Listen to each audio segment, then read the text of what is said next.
Yes, indeed. Talking about some of the challenges that we need to overcome, even as we prepare for Osun elections and beyond that Osun elections. We've got the Resident Electoral Commissioner for Akwa Ibom State, Mr. Mike Igini. Thank you for coming on this morning. Yes, thank you, Shambal. It's my pleasure to be here. Let's start off with this much talked about vote buying.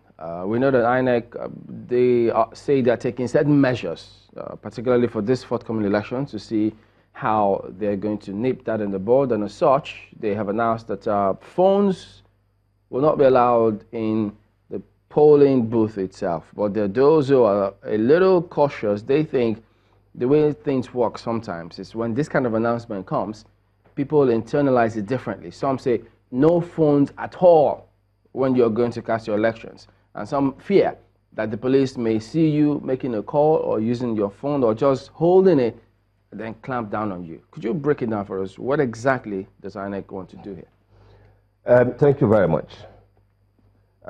First and foremost, the growing incident of vote buying, which is becoming a national epidemic, is one that is very worrisome.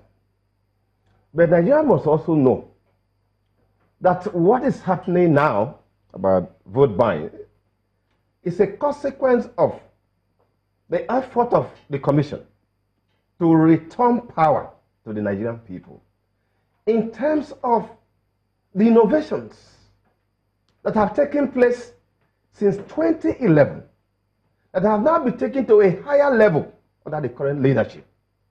And so, Nigeria should remember that what used to happen before, prior to 2011 up to date, where ballot paper are snatched, materials, personnel are diverted, result written in so many places. In fact, at them, this is a background to that, was that politicians and corrupt INEC officials in time past, with security, they torpedo the electoral process.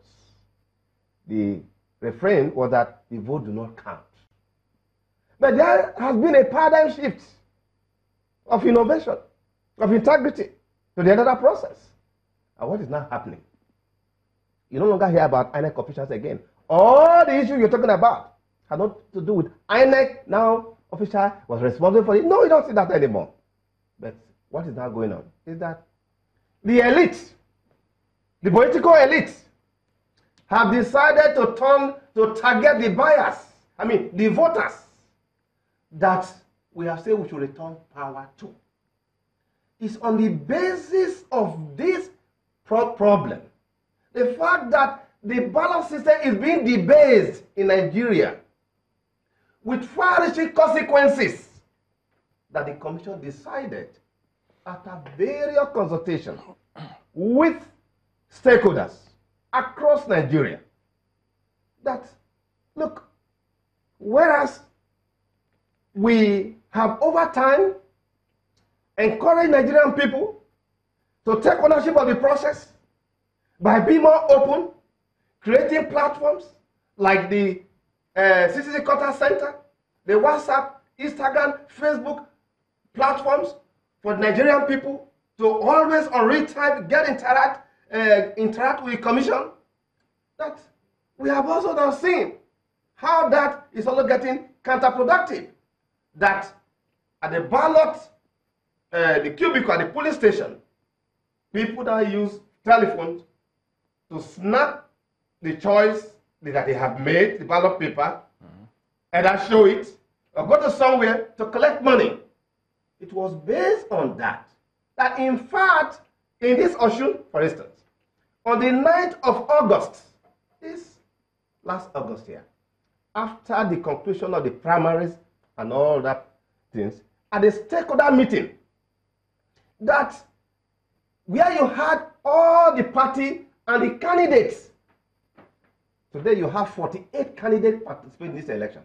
They were in the hall at the meeting, where one of them, interestingly, a very high-profile individual, in fact, who was one time another general of the state, Osun State, came up to suggest that, look, the incident of vote buying is terrible, and that there was need to do something about it.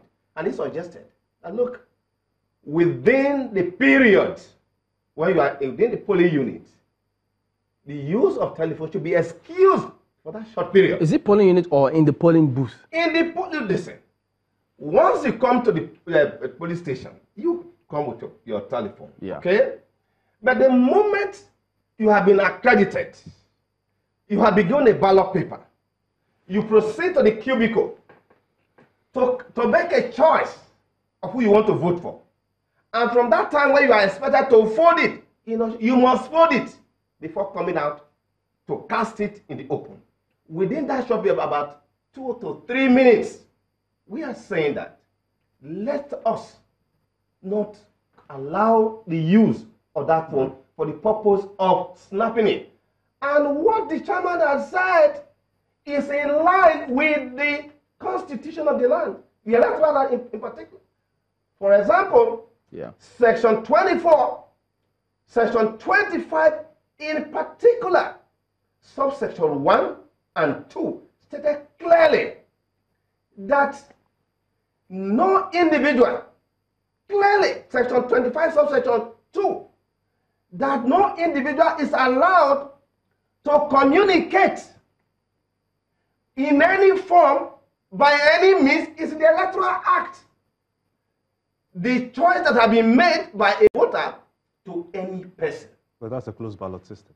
All right? No. It said nobody in the polling unit, in the cubicle, is there.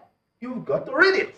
Does communication mean... Now, that is to say, nobody should communicate the choice that has been made in terms of snapping it to show to in any form to anybody. Once you are once you are inside that cubicle before... Are the politicians succeeding in pushing this vote buying agenda?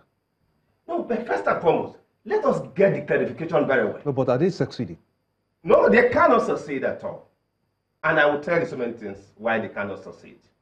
They can't try. Yeah, and they'll be trying.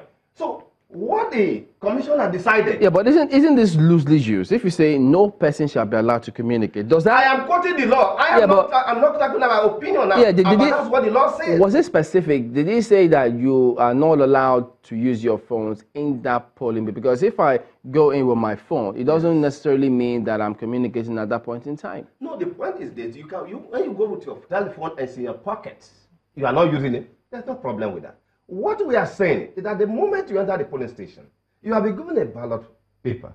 You are not allowed to use your telephone to snap the ballot because Section 25 of the Electoral Act imposes a duty on the INEC official, polling agents, and all duly accredited officials to ensure the secrecy of the voter is in the Electoral Act of the land. That is what the commission said. Look, within that period, don't do this. Okay, because when we see images, yes. When you see images of people queuing up before they go to get accredited, and then you proceed to go and vote. Yes. Usually, there's a policeman behind those ad hoc officials or UCOR members standing there. Yeah. But is there supposed to be one more person at the polling booth to ensure that that is complied with? You see, electoral system all over the world is built on trust. The way we are going, clearly, we are outside the radar of civilization. Because what are we saying here? I've heard people say that, look, this is about to derogation from the freedom of Nigerian citizens. And I said that is not correct. Because the section I've referred to, I've quoted here, Section 124, Section 125 in particular. In fact, Section 130 also tells you that within 300-meter radius, you cannot do certain things there. In any case, those of us who travel with aeroplane, when you are going to Abuja, you are going to Benin. For the purpose of takeoff, we are asked to switch off our telephone. Yeah, but in some places they tell you no. By the time we go to land, you must switch off telephone for the purpose of safety. But what we must know is this, that a situation where, because we have improved on the electoral process, where INEC officials are no longer the issues again. They have decided to go and target the voters.